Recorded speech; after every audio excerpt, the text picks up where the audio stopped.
Welcome to today's press briefing on updates of COVID-19. We have with us Professor Sophia Chan, Secretary for Food and Health, also Mr.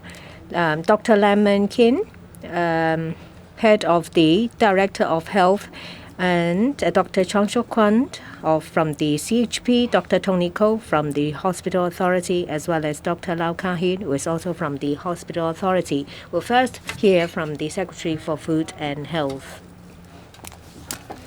Good afternoon, everyone. The COVID situation is aggravating. We have a record high of 351 cases. This is the highest number in over the past 2 years. We also have a number of observations. First, in relation to the result of sewage surveillance program, it shows that the virus is spreading over various areas.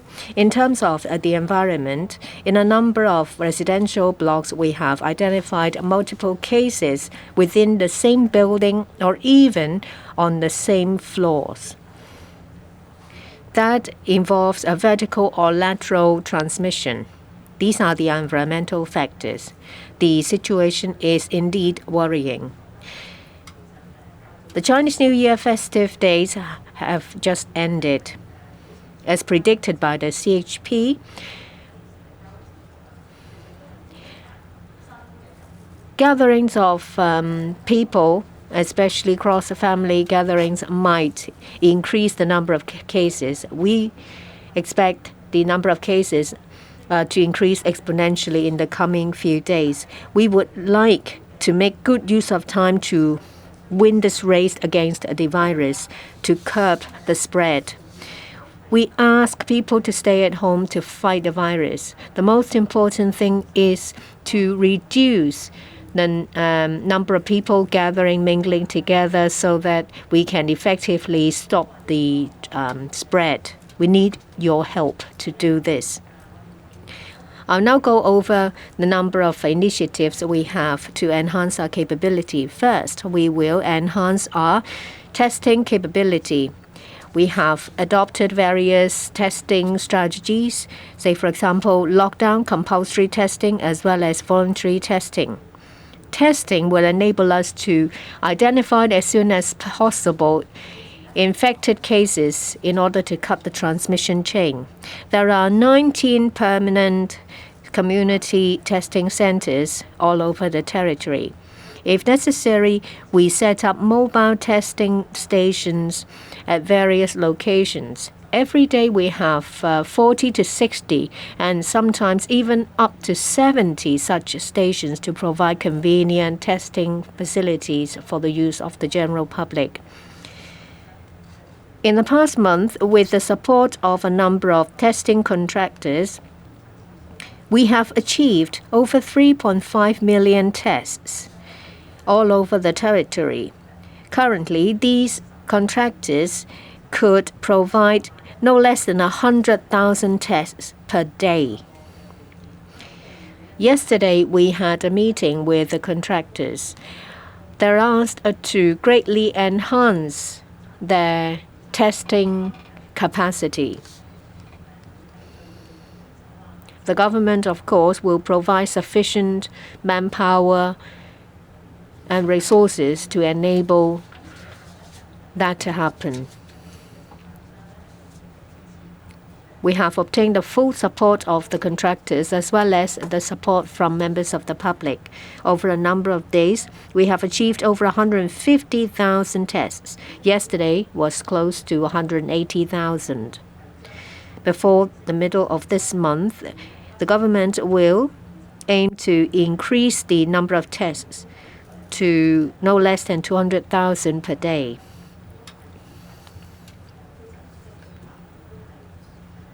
The contractors have responded in a positive way. They think that they can at least increase their capacity by 100%. As the chief executive pointed out, we work with one of the contractors to set up a Huayan laboratory at the Mount Shan Sports Center. This will increase our daily testing capacity to no less than 300,000 tests. For that, we thank the central authorities as well as the Shenzhen municipal government for their staunch support in terms of manpower and resources in the setting up of the laboratory. In order to tackle the fifth wave, the Home Affairs Department as well as their various offices have liaised with different community bodies to mobilize thousands of volunteers to help with the assembling work of the rapid antigen test kit. These kits are distributed to cleaners, residents, as well as staff members of property management. We have altogether distributed over 600,000 such kits. The government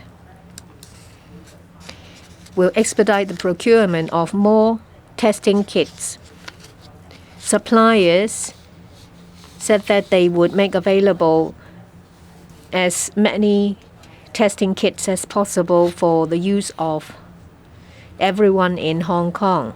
This will be used as a supplementary tool to identify hidden carriers in the community.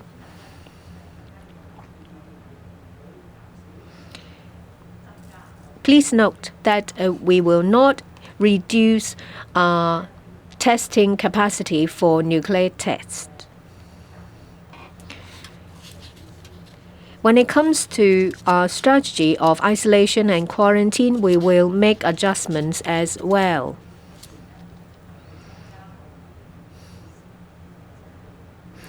We have not stopped in our efforts to increase our capacity as well as our facilities. But if the epidemic situation continues to aggravate and with the number of cases increasing, we need to appropriately adjust our strategies to make better use of existing facilities.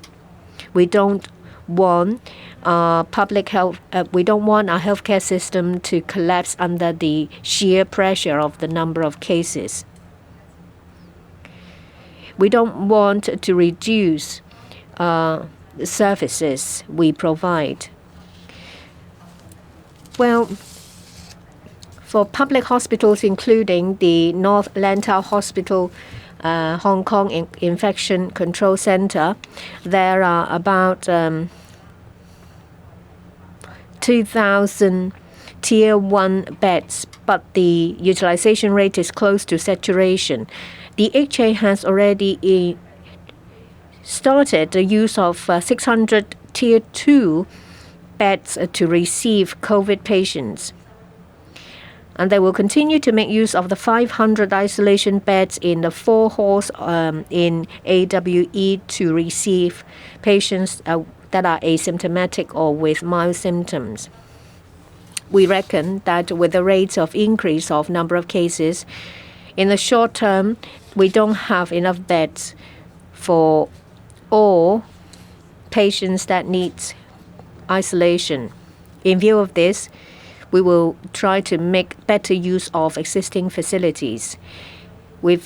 The hospital authority has just adjusted the discharge criteria. This will effectively shorten the admission period by about 1/3.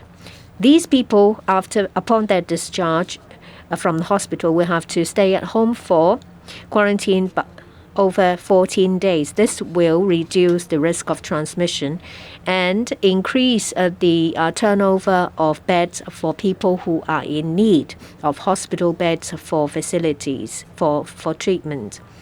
This will also avoid an impact on essential services and treatment to other patients in our public hospital. On quarantine facilities, we have currently Penny's Bay Quarantine Center, Lei Yuen Mun Holiday Camp, the Park Hang JPC Permanent Activity Center, as well as the Sai Kung Outdoor Recreation Camp, as well as 7 hotels.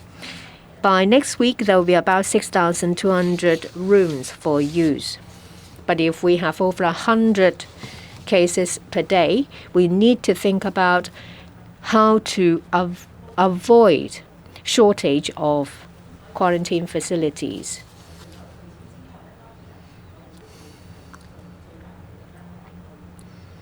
On top of that, we will do our best to increase our facilities. As I've said, that there will be 7 hotels used for quarantine purpose. We are in discussion with hoteliers for more hotel rooms for this purpose, but still the resource is finite. So I now announce our contingency plan. There are several parts to this contingency plan. First, the Penny's Bay Quarantine Center will be converted to a community quarantine facility run by the Civil Aid Service, as well as the Department of Health, as well as the Hospital Authority. They will work together on the clinical management as well as anti-infection. This facility is for people with no symptom or mild symptoms. The purpose is to stop the spread of the virus in the community. Of course, currently we will send preliminary positive patients as well as confirmed patients to the hospital. But given the trend we can see, there is a chance that next week we will need to start the Penny's Bay Community Quarantine Center and at the same time launch the Stay Home Safe scheme. The work needed is being prepared at full swing. The Department of Health, the CAS, as well as Auxiliary Medical Service have now started to move people in the first phase of Penny's Bay to the second and to the third and the fourth phase in order to vacate some of the facilities. Well, taking into account the time needed for cleaning, next week these facilities will be used for community quarantine. Under this Stay Home Safe scheme, household contacts of close contacts will currently, for these people, they have to go to quarantine facilities for 4 days. But they now will be required to stay home for their quarantine. We'll continue to monitor the situation. If need be, we will arrange for close contacts to stay at home for quarantine for 14 days. If the situation continues to get worse and the number of cases increasing, we will need to focus our community quarantine facilities for people who need more care. And close contacts or patients with no symptom or with mild symptoms, if their domestic setting allows, then they may be asked to stay at home for isolation with the permission of the HA. Of course, the DH as well as the Hospital Authority will consider various factors before deciding whether certain persons are allowed to stay at home for isolation or quarantine.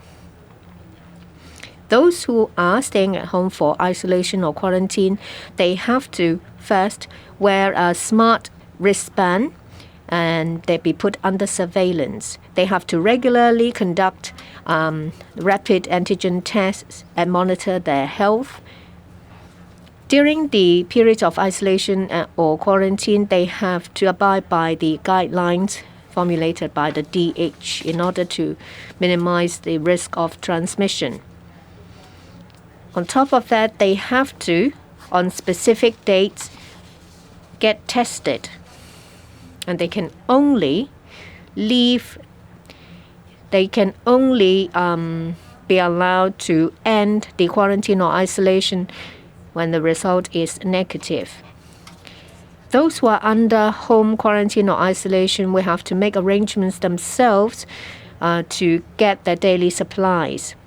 The Home Affairs Department will set up an assistant hotline and the Social Welfare Department will make arrangements for those who are in need of extra care.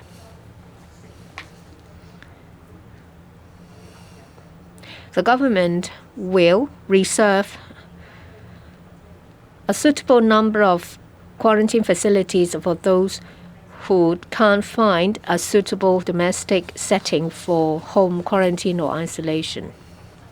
In terms of our capacity to trace cases, we continue to enhance our capabilities. Apart from the Kai Tak contact tracing office as well as the new Mong Kok office, we're now working on setting up the third office.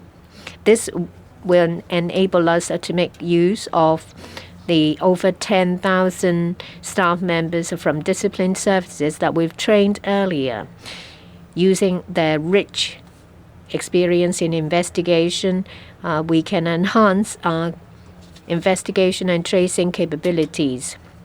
Currently, the two contact tracing office have a staff of 400 people or so. They have so far successfully contacted and traced 31,000 contacts and make arrangements for them to undergo compulsory quarantine to reduce transmission risk in the facility. But there are more and more unlinked cases in the community in this outbreak. So tracing is very important. We will provide these offices with the resources they need and dovetail their work as far as possible so that we can cut the transmission chain in the community by early identification, early isolation, and early treatment. If you are close contacts and when you're reached by the CHP, please cooperate.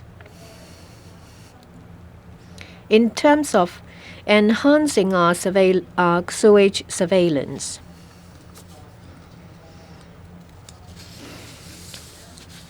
this is very helpful in identification of potential cases. Currently, our surveillance program tests about 60 to 70 samples obtained, and it's been increased to about 80. Within a month, it will be increased to about 100. For designated surveillance locations, the frequency of testing will increase to about 2 or 3 times a week. Within this month, the frequency will further be increased to once every 2 days. If need be, we will organically increase the number of ad hoc surveillance locations to collect sewage samples to enhance our tracing of hidden transmission. Apart from the Hong Kong U, the EPD has engaged additional companies from the market with sufficient capabilities to participate in the analysis of sewage. We have increased our collaborators from 2 to 3. This will help the government identify high-risk areas. And once we have identified positive result under the sewage surveillance, residents living in that area will be distributed with RAT, rapid antigen test kits, for them to get tested themselves.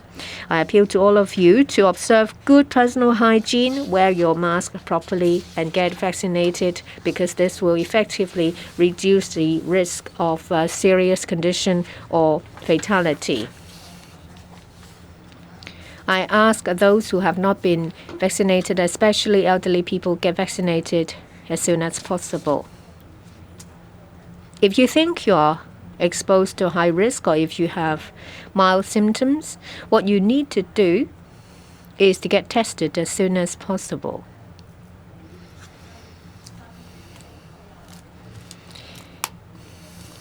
If you live in an area or a residential block that are under lockdown or under compulsory testing notices,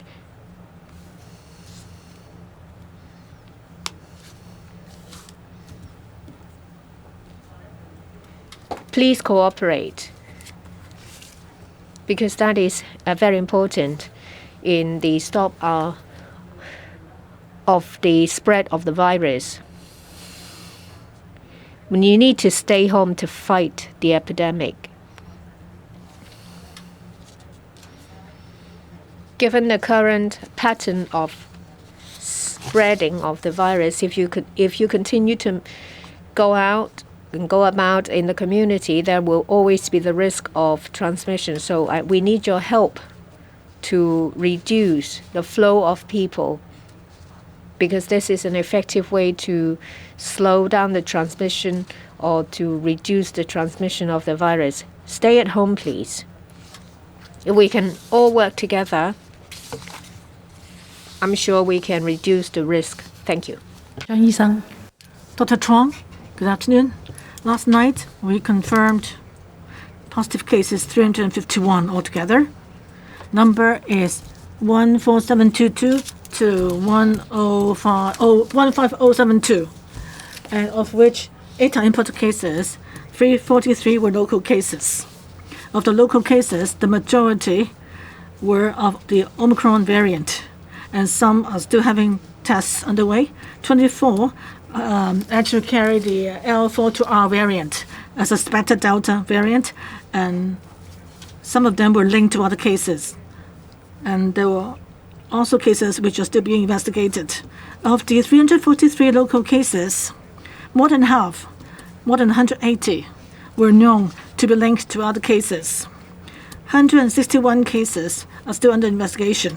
We believe that part of them were related to other cases. Last night, at Hengping House, there was another RTD from which we found one unit on the second floor. And because there are 2 units on second floor affected, we have get all the residents on the second story evacuated. 2 and 9 floors. And in Shamshui-Po, Fort Wing Street 104, there were 2 C units affected, and we will evacuate residents in A and C units because A and C units share the same light well. In Tuen Mun Futai Village, a state Futai house, and there were some 08 units which we visited, and we found that from 1st to 10th floor, the 08 units, and also the 39th to 40th floors, 08 units should be evacuated as well. In Cheung Kwan O, Polam, Estate Polam Road, there were some 06 units, and also on the 10th floor with cases. So we need to find out more what's going on there. And in Leung Chi House, in Tuen Mun Leung King Estate, there were some 32 units which were affected. And we've been down there and we found that the units on 5th to 12th floor would need to be evacuated. Following our appeal and tracing, we found that in Shamshui-Po, the Muslim church there, altogether there were 6 individuals who went there, who had prayed there. And they were among the cases we confirmed. And among the cases, we found that in Yunnan Plaza, number of cleaners, security guards, and restaurants like Chu Chow Restaurant, the Hot Pot Restaurant, staff working there, and also at Fortress. And some staff there were affected. So we proposed that Yunnan Plaza should close for thorough disinfection because there is suspected transmission there. And for the cases under investigation, we found that for some cases, they lived in different districts, mostly in Shamshui-Po, Sha Tin, Kwai Chung, To Kwa Wan, Wang Tai Sin, Tuen Mun, and so forth. There are other cases in other districts, but those cases were more scattered. So that's the end of my report today. Dr. Lau, please. Good afternoon. By 9 a.m. this morning, in the past 24 hours, Hospital Authority recorded 247 reported cases. Of the past 24 hours, there are 71 patients who were discharged. To now, more than 12,987 patients have been discharged and recovered. 1,417 patients were in North Lantau, Hong Kong Infection Control Center, HA's Infectious Disease Center, Asia World Expo Community Treatment Facility, and 14 public hospitals receiving treatment there. Case number 13400 still is in a critical condition. The other patients are in stable condition. There are also some cases related to hospital authority staff. Because of the serious situation now, staff in some hospitals have family members who were preliminary positive or positive, including a assistant in the operating room in Two Moon Hospital, and in the Alice Homeoling Nethersoul Hospital, a part-time nurse was affected. In the Prince of Wales Hospital, a staff responsible for blood tests was affected. They have been arranged for isolation, and the hospitals will carry out tracing and disinfect the places where the affected staff worked. And at the same time, during the work, those affected staff have put on adequate PPE, and no patients were classified as close contacts so far. So far, 2 colleagues, because they had lunch together, they were classified as close contacts. And let me remind colleagues again, try not to have social activities and avoid having meals together with fellow colleagues. And there were also incidents in wards under surveillance. In 2 hospitals, in our screening, we found that there's a case of preliminary positive case in Cheung Kwan O Hospital and Queen Mary Hospital. In Cheung Kwan O Hospital, in the observation ward, a patient in the same ward, because he had not worn the mask properly, so he's classified as a close contact. In Queen Mary Hospital, there's a nurse trainee and 2 staff because they had not put on proper PPE. We are now discussing with the Center for Health Protection the follow-up action needed. Now it's time for Q&A, so please use the mic, and before you ask the question, tell me which media outlet you're from, and please don't ask for more than 3 questions. This lady first over there. Thank you. I'm from RTHK. I want to know about the pandemic. There are more than 300 cases today. So is it that we are losing control of the situation? And there are some cases on investigation. But can you tell us the number of untraceable causes and preliminary case numbers? And now that we've got more than 300 confirmed cases, now, do you think that the government's anti-pandemic measures have not been effective? Next week, you will distribute rapid antigen test kits to the public. Would you make it mandatory so that the public will need to let you know, report to the government the results of the test to help you trace cases? And also, in Penny Bay's quarantine center, it would accept patients who are asymptomatic or with mild symptoms. What are your criteria for accepting or admitting the patients? Would they have the same criteria as that in Asia World Expo? What are the differences, if there are any? And also, I can see that some close contacts or the family members of close contacts, they might have to stay at home for isolation. And you can see that in many buildings in Hong Kong, there have been vertical or horizontal transmission. So is it safe to have such stay-home quarantine scheme? Would that increase the risk of transmission? So Secretary can answer the questions. I would also like to ask Dr. Koh to talk about the criteria for being sent to Penny Bay. Thank you for the question.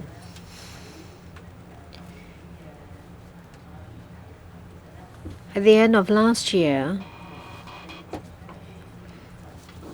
as the pandemic situation globally got worse and we saw the high transmissibility of Omicron, and the fact that we have yet to increase our vaccination rate in Hong Kong, on a number of occasions we appealed to members of the public to get vaccinated as soon as possible. We also told the public that there was a chance that there might be a 5th wave. And if it did come, then it might come as a huge wave. As Omicron descended upon us, we have enhanced our facilities.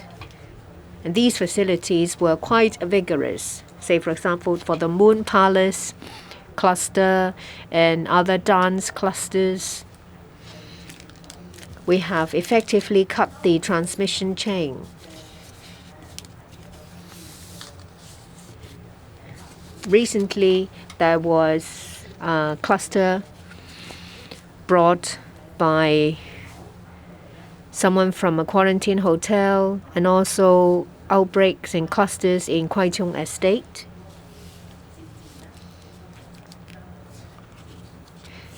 The transmission chain of these clusters and groups have been cut.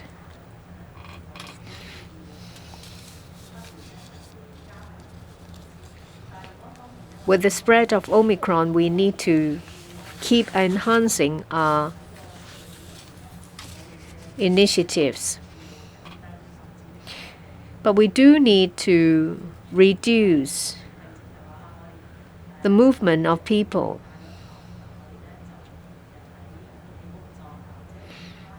The government might have taken the lead to allow employees to work from home, but we need the help and support of everyone in the community to stop the spread.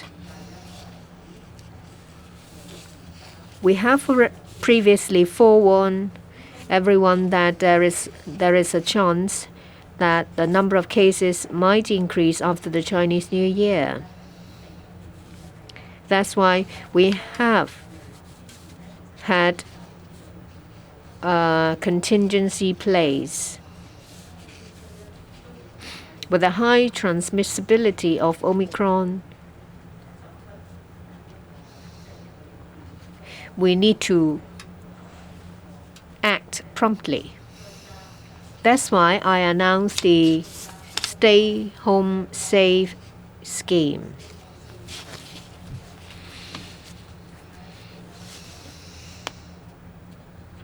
And I've already outlined the detail.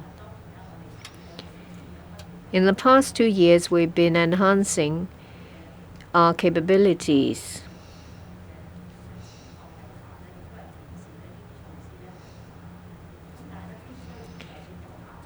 And our initiatives and our strategies have been proved to be effective. But still, we do need a contingency plan. That's why we have the contingency plan. Dr. Koh?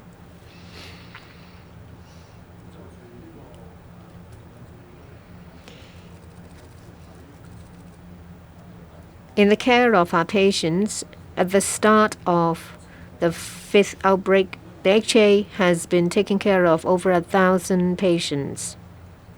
From our experience, we saw that majority of patients are very mild or without symptoms.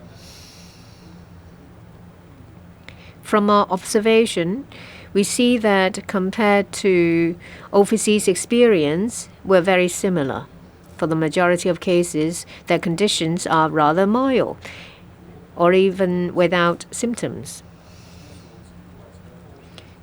If the number of confirmed cases stays high, we need to make alternatives for these patients to be cared for.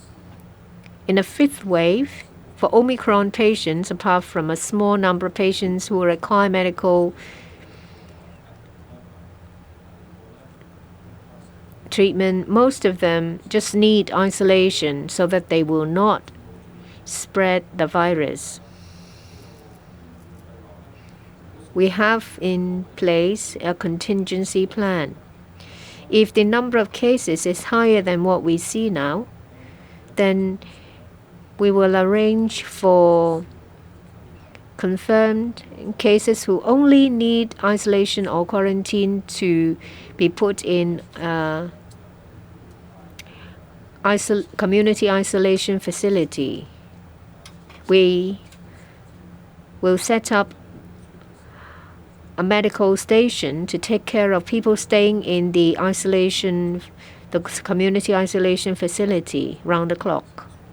We'll monitor the number of confirmed cases and the need of these patients before we decide the time to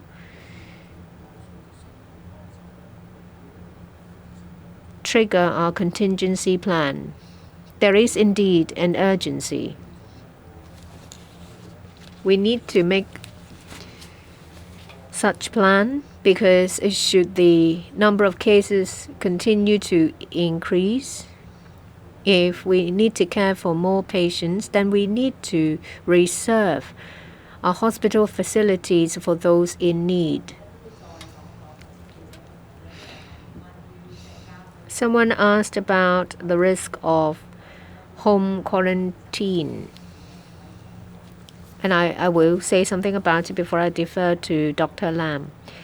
We will definitely adopt a risk-based approach. We take into account different factors before we decide whether certain persons will can be allowed to stay at home for quarantine or isolation. And these people are not simply asked to stay at home. As I've said, there are different requirements that they have to meet. Say, the wearing of a wristband, the testing using a rapid antigen test, and monitoring of their own health. So it's definitely risk-based. Whether it is home quarantine or home isolation, it's risk-based. I'll defer to Dr. Lam. Why is there a need for home quarantine? Well, when there is huge pressure on hospital bed utilization, then we will phase by phase convert quarantine facilities for the use of people who with a mild symptom or people who do not need special medical treatment. There are 4 main principles under home quarantine. First, we'll see whether the domestic setting is suitable. Majority of people who are suitable for home quarantine are close contacts.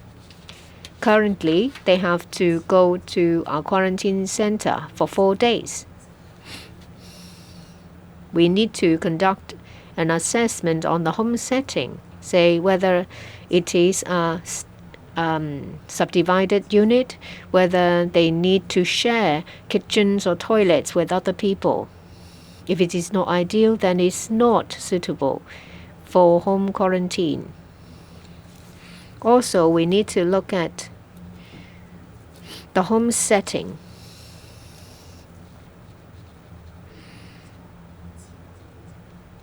For secondary close contacts, that is close contacts, family members of close contacts, the risk is lower than the close contacts. So in a home quarantine setting, we only put people who are of the same risk level to them.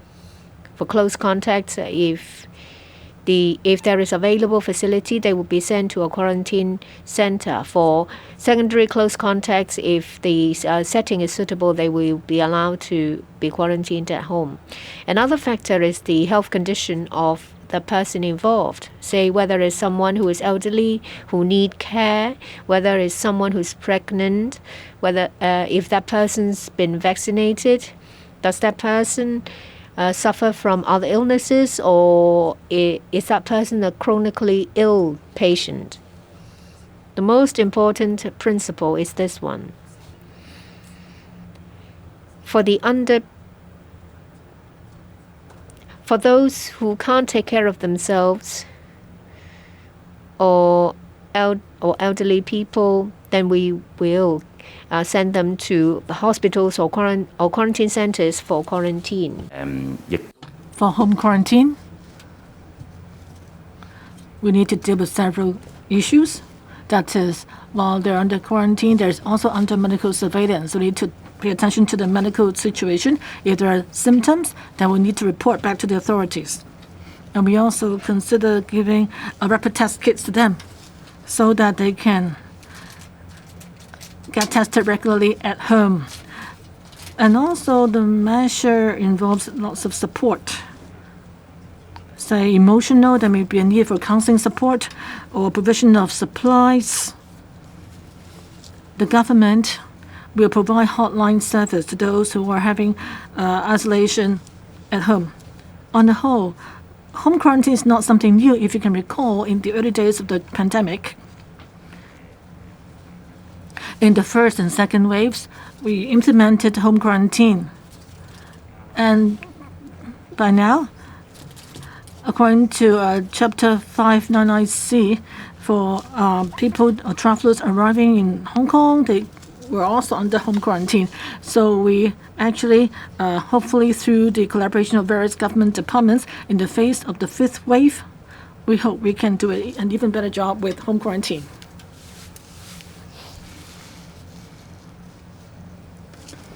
Right now, we've got about 200 cases of preliminary positive cases. Of the more than 160 plus cases under investigation, we don't have a number on the untraceable cases.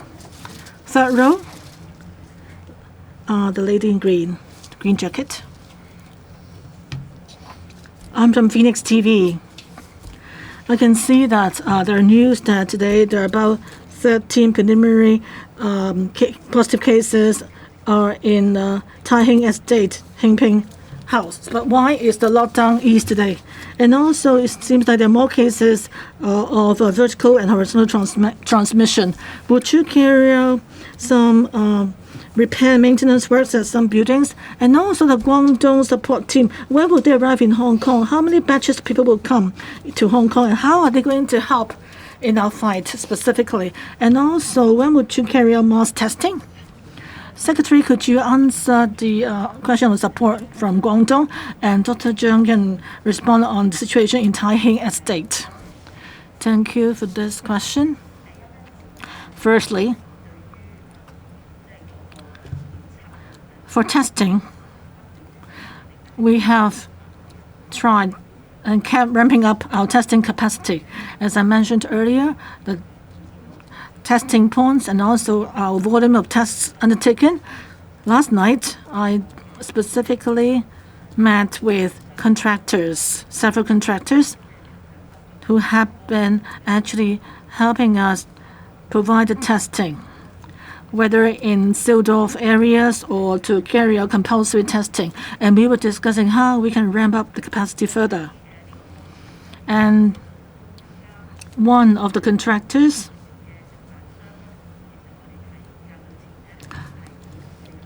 actually had collaborated with us earlier. And in Mount Shan Stadium, they will set up the Guanyin laboratory for us, where there would be efforts to help increase our testing capacity. We are very much grateful to the Guangdong province and Shenzhen for the help. Not just the provision of the Guanyin laboratory alone, but for all the testing contractors, if they need any more supplies or equipment, manpower needed for laboratory work, if there's a need for that, Guangdong and Shenzhen central government would play a coordinating role for us. And they've already done some coordination work already in terms of providing supplies and extra manpower. So we've started the collaboration, and they did the coordination for us as well.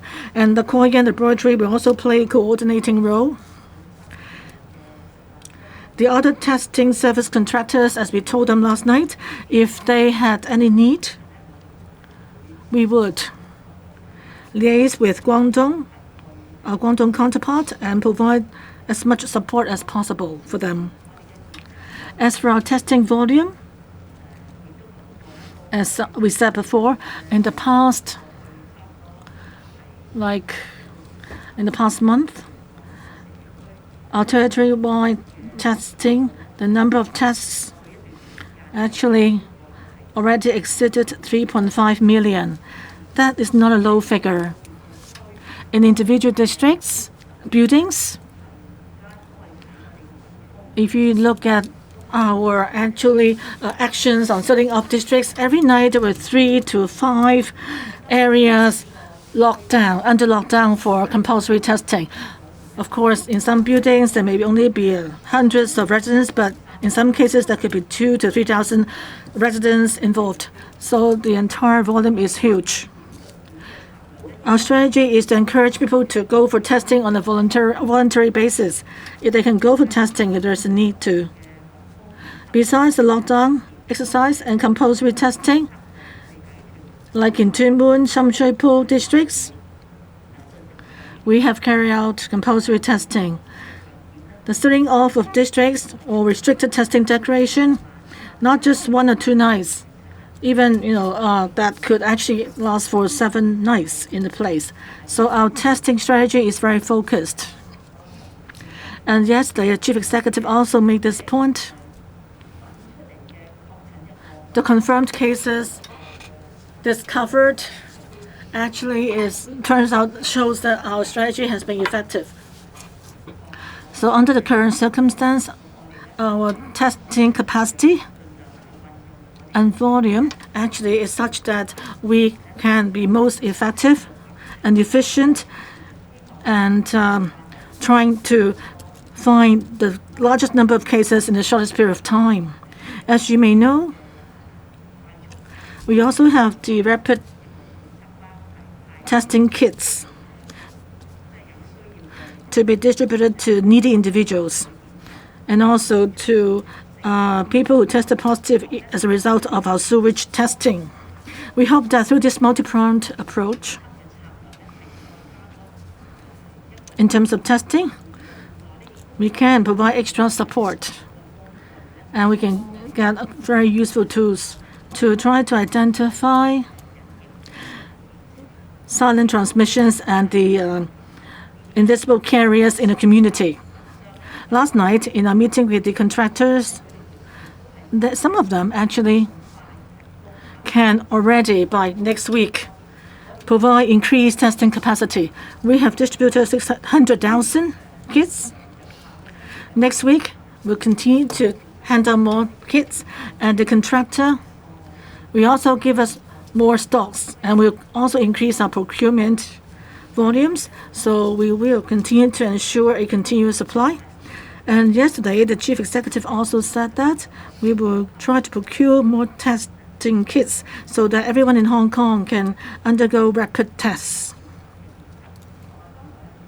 And just now, Director of Health said that if we were to go for home quarantine, then the public, for those eligible individuals, they will need to, during the period of home quarantine, do the testing themselves. And if there are any negative results are found, they will need to inform us. So in our entire testing strategy, we hope that, and we believe that at this stage, under the current strategy, it is useful, it is appropriate. And within February, as we discussed with the contractors last night, we would, but in terms of our testing capacity and capability, we'll further ramp up those areas, and hopefully in a short period of time, we can increase it to more than 20,000. Yesterday, about 180,000 tests were done. That was the case for several days. So if the Kuo Yin laboratory is in operation, then before the middle of February, we can enhance the testing capacity to 300,000.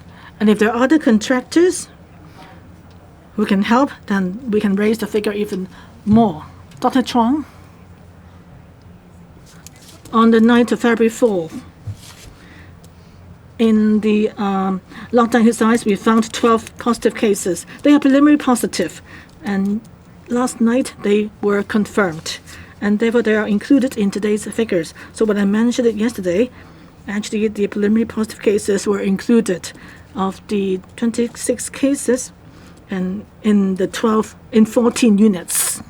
So the lockdown in last night only identified 1 unit, and 2 nights ago the cases found during lockdown, because they were concentrated in some units or units of certain position, they have moved some residents out of their homes, and based on last night's lockdown, we identified one more unit. So altogether, that is 29 units. People from those units have to be evacuated. 第三項 The lady in the middle. The South China Morning Post. Professor Chan, you've called on people to stay at home because of the surge of the virus. Is there an urgent necessity to tighten social distancing rules again ahead of the EXCO meeting? And will that scope be included on public transport and other venues as well? And we'd also like to ask a few questions about the home quarantine. For those who are eligible to do home quarantine, are they allowed to have visitors? How will authorities monitor that? And is the rapid test enough to suffice that to test their infection status? And will residents of the building also have to be aware or do some other further testing if there is a close contact within the building? And another question about the confirmed active cases. Right now, only the unvaccinated elderly are in a critical condition. So will the government speed up the vaccination efforts for the elderly? And how come the rest of the society has to come to a stop and pay the economic price because of unvaccinated people? May I invite Professor Chen to answer questions on social distancing measures and also vaccination, and Dr. Lam on questions about home quarantine. Okay, thank you for your question. First of all, I think as far as social distancing measures are concerned, it is very, very important. As I have earlier appealed to the public, stay home safe. It is very, very important at this stage of our epidemic situation in Hong Kong. When we hit so many cases and in so many districts in Hong Kong, so all the signs have told us that there are silent transmission chains in the community. And so therefore, in addition to all the government measures that we have put in, be it testing, expanded testing, compulsory testing, restriction testing, declaration, etc., I think it is important for us to stop all those activities and stop mixing. I think this is one way that the public can help, that everybody can help with this delaying, the spread of Omicron. So I think this is very, very important. As far as other social distancing measures that require, legal backing, I think the chief executive yesterday have already announced that we are preparing proposals, for executive council meeting next week, so that we can put in more premises for our vaccine pass under Cap 599F, and also we are also proposing further restriction of the prohibition of gathering, the number of people. So, so this we would obviously announce, after the EXCO meeting when our proposal has, is supported, by the Executive Council. As far as vaccination is concerned, it is utmost important, as we have already shown, from experience overseas, from the reports given by the hospital authority about people not getting vaccinated, and yet, they are in a critical condition in the hospital right now. So the most important thing for us is to boost our vaccination rate, especially the elderly. If we look at our current vaccination rate, the over 80 years of age is only about 30%, or just over 30%. So there is a long way to go, for the over 80 elderly to be protected. So Hong Kong offer, two kinds of vaccines, for everyone in Hong Kong. And I think for the over 80 in particular, I think people who are in elderly home are very important. So the Social Welfare Department is already working very hard to together with us and to see to roll out different schemes so that the elderly in the elderly homes can be vaccinated as soon as possible. But we obviously also need support, from their family members and from the public. But there are also elderlies that is over 80 years of age. And as I visit, some of these vaccination centers and clinics, I find that there are already, people who are having their first dose, the elderly. But we need more. So I think obviously the vaccine pass that we will be rolling out very soon would help because that would further protect people from these premises. Thank you. Dr. Lam, please. Right. The purpose of shifting the quarantine of the close contacts or the secondary contacts to home are to free up more capacity for the public hospitals to accommodate those patients. So this is the primary goal we want to achieve. In considering whether or not the close contacts or secondary contacts are suitable for home quarantine, there are a number of criteria that he or she need to fulfill. First of all, we have to assess if the place of dwelling are suitable for home quarantine. For example, if for subdivided units or places without individual kitchen or common rooms, for example, then probably we would not consider that as suitable place for home quarantine. Another factor are the patients or the cases who with close contacts, those close contacts or secondary contacts, whether or not they are at the similar risk level.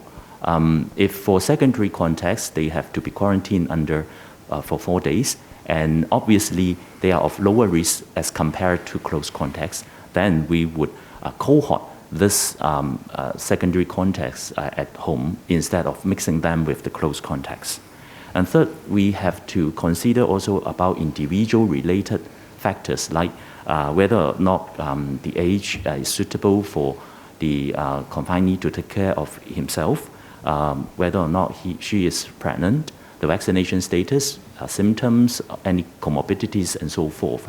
And most importantly, those under home quarantine should be able to take care of themselves, and also they are not those vulnerable groups or at very high risk patients. If they fulfill the 4 criteria, probably we will consider home quarantine. And under home quarantine, they are under the quarantine order of CAP 5998. So no visitors will be allowed to go inside the residence. And also those close contacts or secondary contacts will be subject to frequent testing. Probably we would employ the rapid testing kit. And for those who are undergoing 14 days of quarantine, we will consider testing by combined nasal and throat swab as well. So in terms of those neighbors who live next to those undergoing home quarantine, obviously they are not close contacts or secondary contacts, then they can consider whether or not to take up voluntary testing if they feel worried about that. Thank you.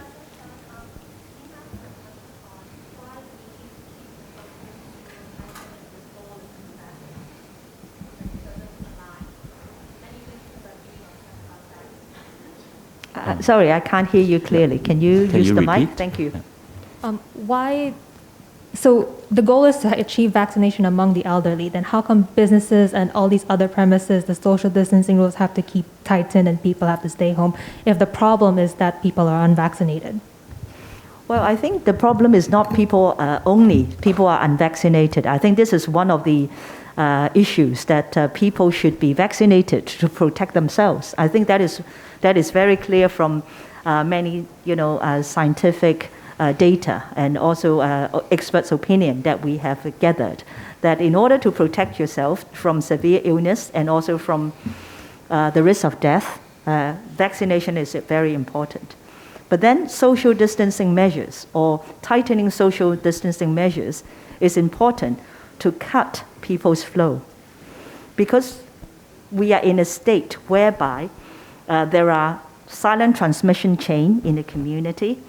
Omicron, being a very strong a virus whereby its transmissibility is very high.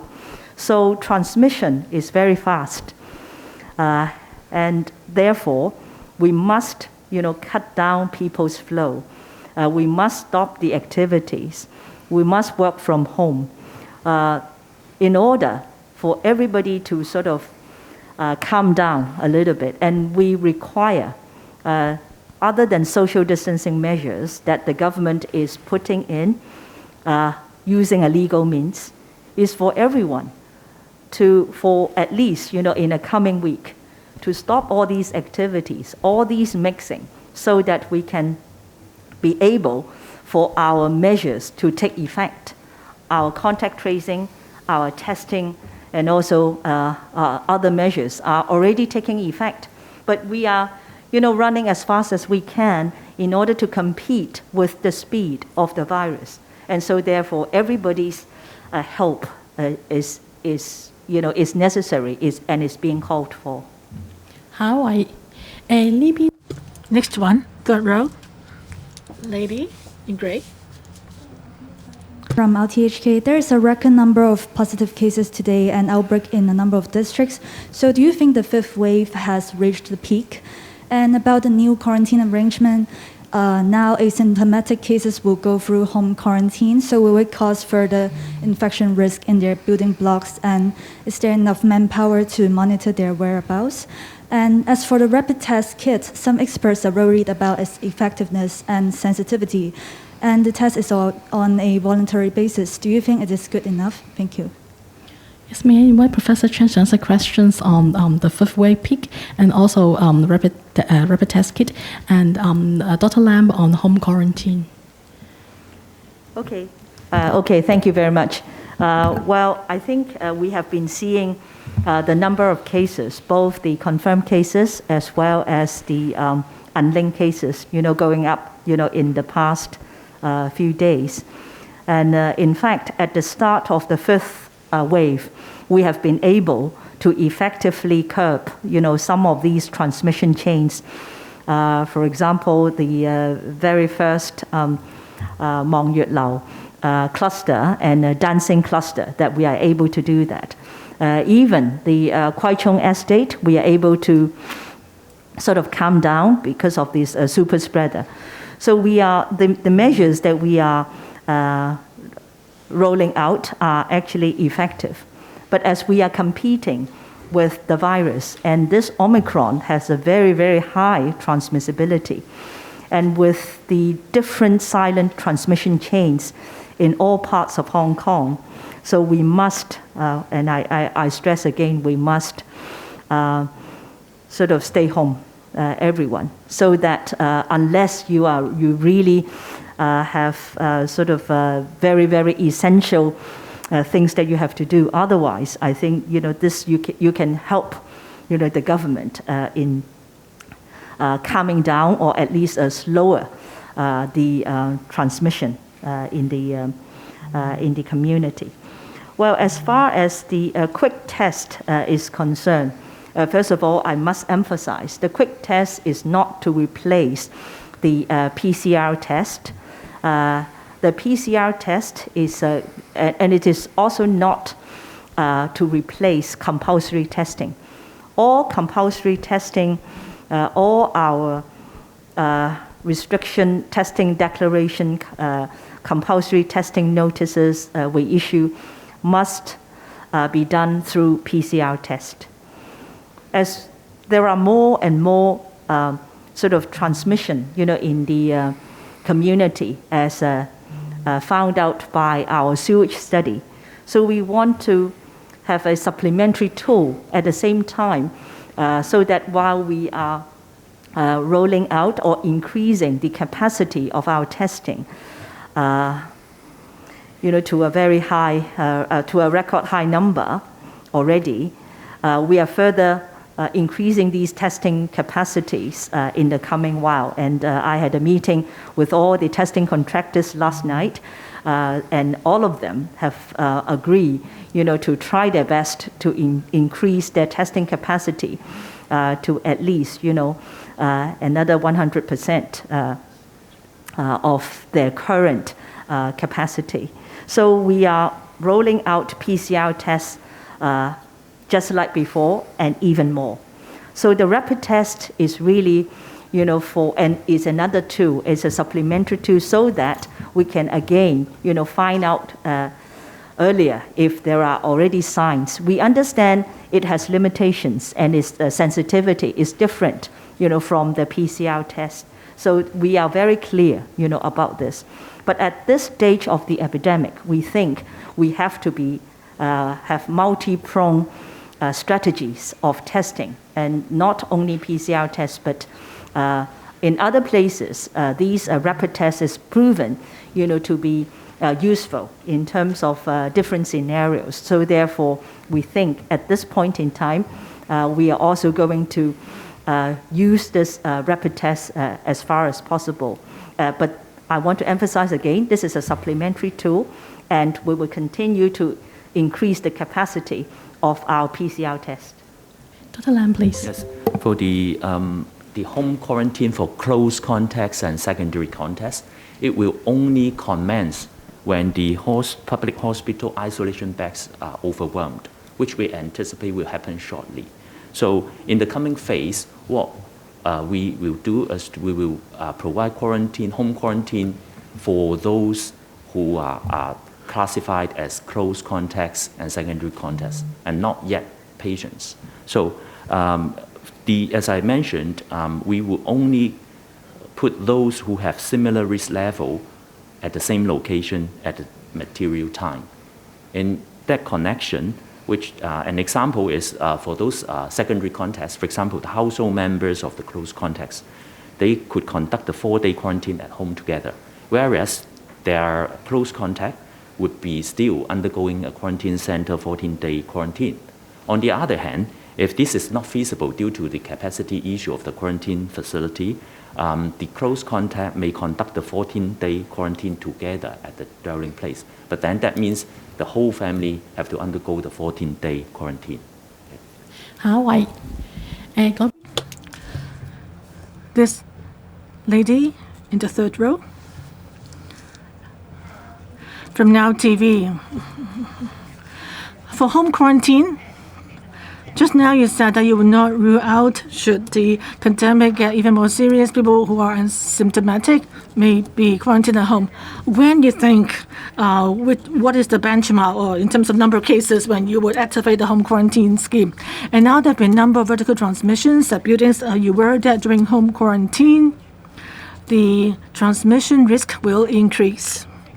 And also like to ask about now the close contacts and secondary close contacts might be put under home quarantine. How about their home or family members who share the same flat? Can they go to work as usual, or do they need to be tested regularly?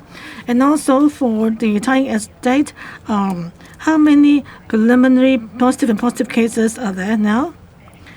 And for the Heng Ping house, what's the risk of transmission there? Would you consider asking people there to move out of the entire block, or would there be further lockdown? Thank you. Let me explain a bit here, and then I'll ask Director and Dr. Koh to supplement. For home quarantine and home isolation are different. We are talking about different people here. For home quarantine, that is in the quarantine center all along, like Penny's Bay or quarantine hotels. If you are a close contact or secondary close contact, you will be placed in Penny's Bay or other quarantine facilities for quarantine purpose.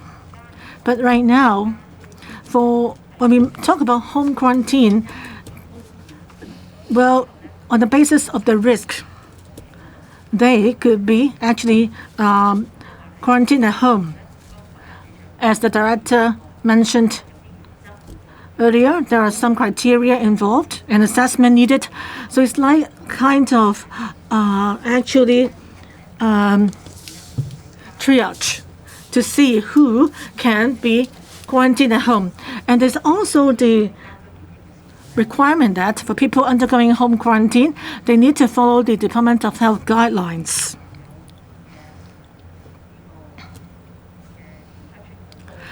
In relation to infection control, so they need to follow all the measures required, and every day they need to pay attention to the body condition and do rapid testing and wear the wristbands, and they cannot go out. 俾密切接觸者。 For home isolation, the first step is not done in a home setting. Perhaps Dr. Ko can elaborate. Under the hospital authority, there are isolation beds. And in the North Lantau Infection Control Center, there are isolation beds too. In the Asia World Expo, we have community treatment facilities.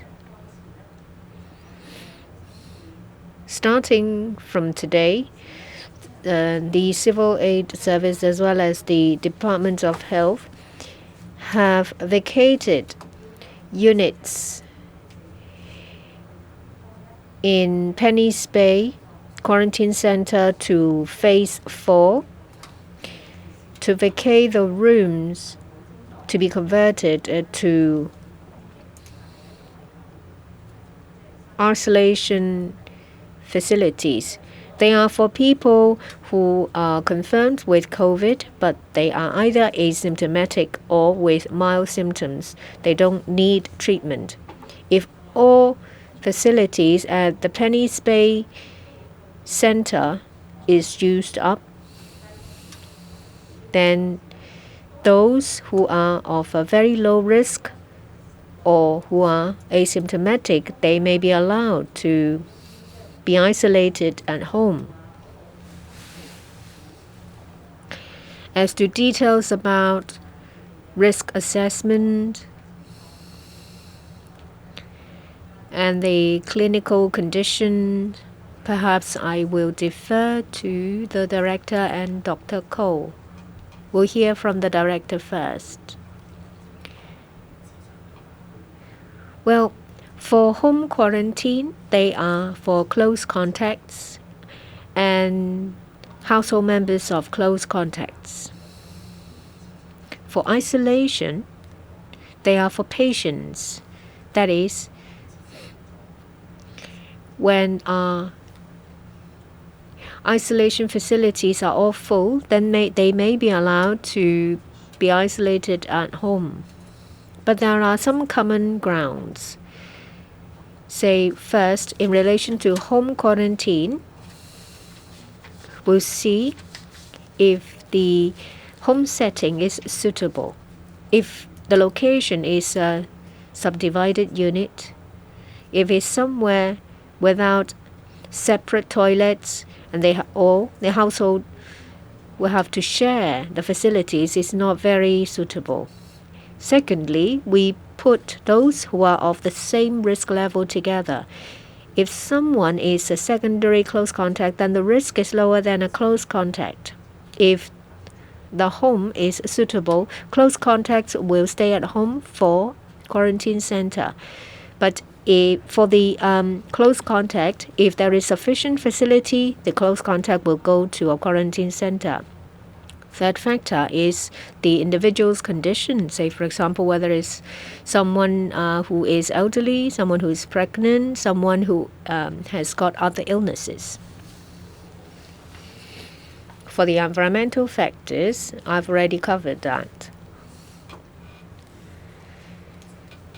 For those who are fragile, say those who can't take care of themselves, those who are elderly, they may not be suitable to stay at home for quarantine. We'll issue information kit for those who undergo home quarantine. The information will include rapid antigen test kits and the tests they have to do. During that period, they will have to undergo medical surveillance, say taking their bodily temperature and monitor their physical condition. They will have to report the result of the tests. We provide support in the form of a hotline. In addition, for those who are in need of counseling service or emotional support, we will provide support as well. I'd like to take this opportunity to make an appeal. When we launch home quarantine, we ask for the help of everyone. That includes the management company of the residential block.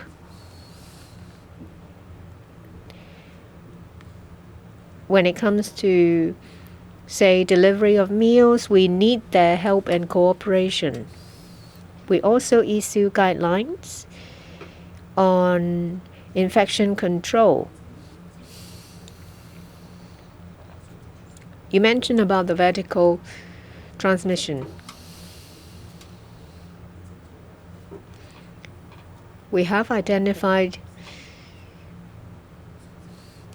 vertical transmission, lateral transmission, and diffusive transmissions. The last is without any particular direction. For vertical or lateral transmission, usually it involves structural issues. But that doesn't necessarily require modification in a structural way. We need the cooperation of residents, say for example, pouring water down the drain regularly.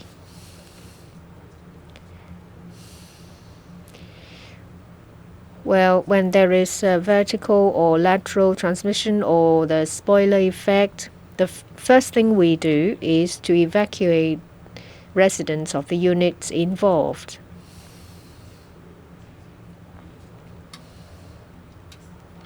If it is diffusive, covering different units, say in Quiting Estate,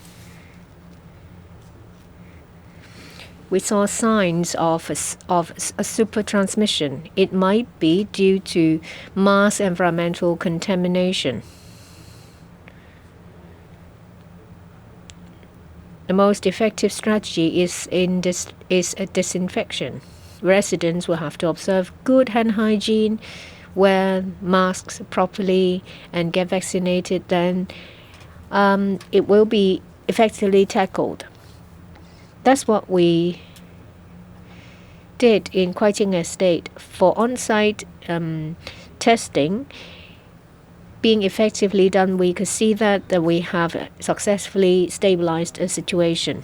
Dr. Cole, just now, Secretary talked about the Stay Home Safe scheme. It's part of our contingency plan. As you know, that from local experience, clinical experience, we see that in particular in the latest outbreak involving Omicron, most of the infected patients need only isolation. Should the number of cases increase significantly, then there is a need for us to reserve hospital beds for those who need medical attention.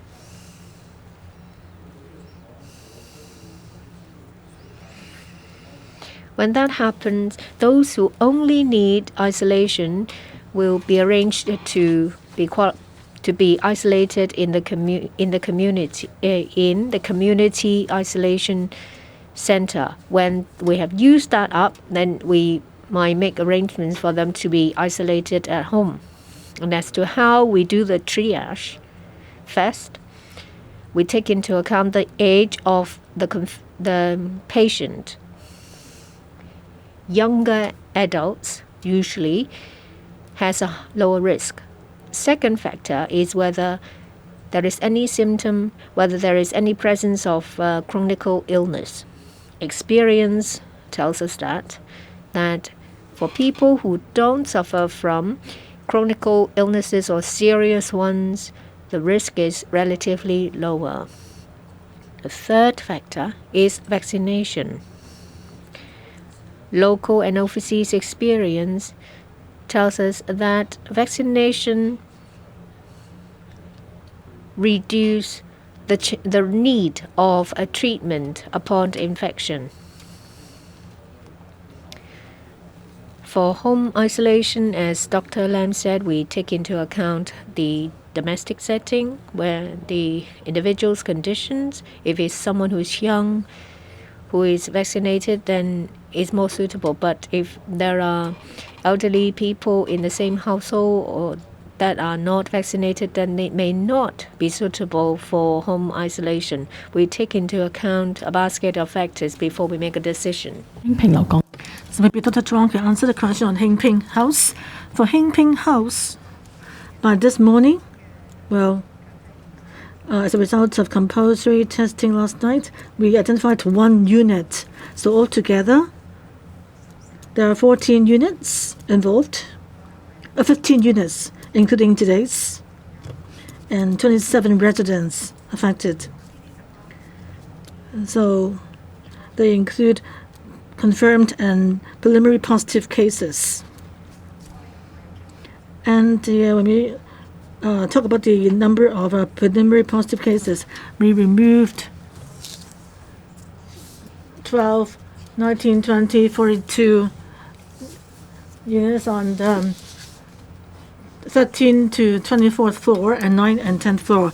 And during the lockdown, we identified a unit 29 because there are 2 29 units involved. So all people in 29 units have moved out. And so people from 20, 21, 19, 42 units have moved out. And some units on 9th and 10th floor have been evacuated. And more than 3,000 samples were tested last night, and it yielded 1 case. Last question. In the 4th row, the gentleman in the middle. I'm from Cable TV. In Yunnan Plaza, there are so many cases. What is the result of your preliminary investigation? What is the source of infection? Are the cases linked? And the whole world is scrambling for rapid testing kits. How confident is the government about procuring enough testing kits for the public in Hong Kong? And now we're in season for the flu, so is Health Authority confident of having enough manpower to cope with the cases? And also for latest measure on quarantine, how about the risk of fellow neighbors in the same building where there's home quarantine being affected? So Dr. Chuang can answer first, and then Dr. Chan can answer the question on rapid testing kits, and Dr. Koh can answer the issue on manpower in HA, and Dr. Lam can talk more about home quarantine. We've noticed that a number of cases have been to Yunnan Plaza. Of course, residents in the district going to the plaza is not surprising, but there are cases found in some restaurants, like a hot pot restaurant and so forth, and some restaurant staff were infected, and we've also found a few cleaners and security guards who were infected, customers as well, and service officers. And we suspect that in the entire Yunnan Plaza, transmission, human-to-human transmission had taken place, or there could be environmental contamination. So we suggested that the entire plaza should be closed for thorough disinfection so as to cut off the transmission chain. Professor Chan, please. On the rapid testing kits. Yes, globally, there is a big demand for the testing kit. Last night when I met with the testing service contractors, I asked them in particular this issue. That is whether they could supply enough rapid testing kits. How many can they offer? And how fast can they make the testing kits available? And they told me that they have stock available right now. And of course, we procure them immediately. And some others said that they can immediately make orders and hope to get the stock arriving in Hong Kong soon enough. We know that there's a global chase for particularly the materials needed for the manufacturing of the testing kits. But through our meeting last night and through our discussions with the contractors and their undertaking, we are confident that by next week, at least, we can get hundreds of thousands of testing kits, that is rapid testing kits, available. And the stock we have numbers about more than 600,000. And adding next week's stock to what we have already, we think that we should have enough. We should be able to cope with the need projected. Dr. Koh, in terms of manpower, you can see that in the past month or so, since the start of the fifth wave, as the wave got more and more critical, our staff are under heavier pressure. In a short period of time, on the one hand, in North Lantau, Hong Kong Infection Control Center and Asia World Expo facility, we activated hundreds of beds. And in various clusters, we have actually dispatched hundreds of staff to those centers. And during this winter time, even though the flu cases are on the low side, I think it's because the public have done a good job with infection control. But by the time winter time arrives, and also it's so cold recently, like last year, you can see that the number of cases involving chronic diseases have gone up, like heart diseases, stroke, or even bone fractures.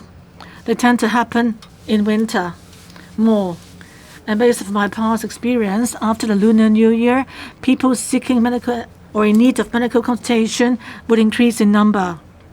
So inevitably, we are forced to adjust some of our services, particularly for non-essential services. So in the days ahead, we hope that the public can be understanding and some of our services might need to be adjusted, like for non-essential operations, outpatient clinic services might have to be adjusted, and we will provide other support measures to help clear the backlog, and I hope the public can understand us.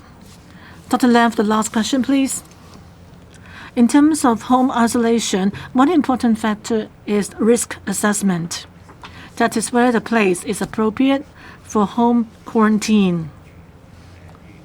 For example, in the building concerned, if there have been cases, our investigation shows that there is some sort of transmission, like vertical or horizontal, or multiple locations where there have been transmission, that it may not be suitable for home quarantine. So it will depend on the result of our assessment. And let me supplement as well. In terms of our judgment of the pandemic, we're really not optimistic about its strength. We are facing a big challenge. In the past 2 weeks, we have seen that 40%, more than 40% of the 1,500 cases are untraceable. And there are a lot of transmission chains in the community. In terms of containment, before the start of the fifth wave, we got 2 clusters, including the air stewardess and the Moon Palace clusters, and we successfully used the containment method to stop their growth and use very precise and targeted strategies to control the growth of the cluster. Even though there's quite a lot of community transmissions now and we are facing a big challenge now, we will strive to actually do our containment work. For example, doing restricted testing declaration at particular buildings, and we will also provide more isolation beds in hospitals, and also possibly move some quarantine facilities back home to people's homes, and these are sort of contingency measure. What's most important for us now is, in the past, we triumphed over the four waves, and one important factor for that is the collaboration of the public. So now, particularly now, during the Lunar New Year holiday season, we hope that the public can continue to join hands with us and cut down the number of cross-family gatherings and observe personal hygiene, and also wear masks properly and tightly, close to the face, and wash their hands frequently, and also receive jabs. When there are risks in your area, then you should go for testing as soon as possible. When you have some symptoms, do not delay and go see a doctor immediately. And I would like to appeal to our counterparts in the medical sector. If they see any patients with mild symptoms, they should remind them to go for testing. This battle relies on our concerted efforts, and then we can win it. 或者 Well, I notice that a lot of you have different questions about home quarantine and home isolation. Let me reiterate that this is only part of our contingency plan. When our existing quarantine and hospital isolation facilities are overwhelmed, then we will be in a position to react promptly. Before we can do that, we have to make preparations.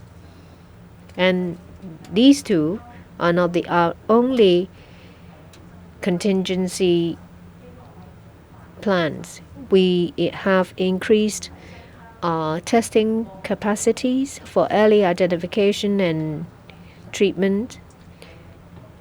We have different cases in all different districts of Hong Kong. We'll do our best to increase manpower. We will open our third contact tracing office to trace contacts. And for those who need to undergo compulsory testing, please do so as soon as possible. If you are unvaccinated, especially if you're an elderly person, please do so as soon as possible. This is to protect yourself. And as I've said many times, and I'm going to do it again, please refrain from cross-family gatherings. I understand that this is the Chinese New Year. You'd like to meet your family and friends, but please be patient. We need you all to work with us to win this war. So please stay at home and avoid unnecessary gatherings. We need to work together. The director has also mentioned about home hygiene, hand hygiene, personal hygiene. Please make sure that you observe them vigorously. We need your cooperation. We need your support. We work with healthcare workers and contractors on top of all of you. We will have the confidence to win this battle. Thank you.